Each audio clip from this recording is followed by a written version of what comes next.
প্রথমবার সহবাসের সময় যেসব বিষয় মাথায় রাখতে হবে। প্রথমবার শারীরিক সম্পর্কের সময় অনেকের মধ্যেই মিশ্র অনুভূতি থাকে। একদিকে উত্তেজনা ও কৌতূহল, অন্যদিকে কিছুটা ভয় বা টেনশন। এই অনুভূতিগুলো একেবারেই স্বাভাবিক, তবে আগে থেকে কিছু গুরুত্বপূর্ণ বিষয় জানা থাকলে অভিজ্ঞতাটি আরও সুখকর, নিরাপদ ও স্মরণীয় হয়ে উঠতে পারে। সম্মতি ও মানসিক প্রস্তুতি। প্রথম এবং সবচেয়ে গুরুত্বপূর্ণ বিষয় হল পারস্পরিক সম্মতি। কোনো পরিস্থিতিতেই জোর করে বা চাপ দিয়ে শারীরিক সম্পর্ক হওয়া উচিত নয়।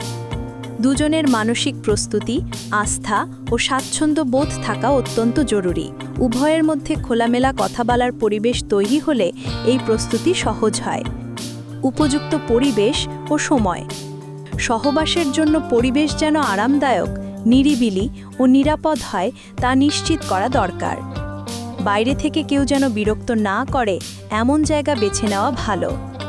তাড়াহুড়ো নয়, ধীরে ধীরে সময় নিয়ে সম্পর্ক তৈরি করা উচিত। সঙ্গীর অনুভূতি, সংকোচ বা দ্বিধাকে গুরুত্ব দিন। ফোরপ্লের গুরুত্ব। প্রথম অভিজ্ঞতা যাতে আরামদায়ক হয় সেজন্য ফোরপ্লে খুবই গুরুত্বপূর্ণ।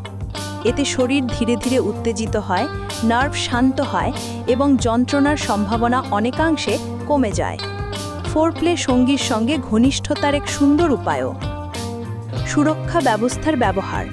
শারীরিক সম্পর্কের সময় কন্ডোম বা অন্য কোনো গর্ভনিরোধক পদ্ধতি ব্যবহার করা আবশ্যক। এটি শুধু অনাকাঙ্ক্ষিত গর্ভধারণ রোধেই সাহায্য করে না, বরং যৌনবাহিত রোগ এসটিডি থেকেও রক্ষা করে। তাই প্রথম থেকেই সচেতন থাকা উচিত। ধৈর্য ও সংবেদনশীলতা। প্রথম অভিজ্ঞতা যেন সুন্দর হয় তার জন্য যতটা সম্ভব ধৈর্যশীল, সংবেদনশীল ও যত্নশীল হওয়া প্রয়োজন।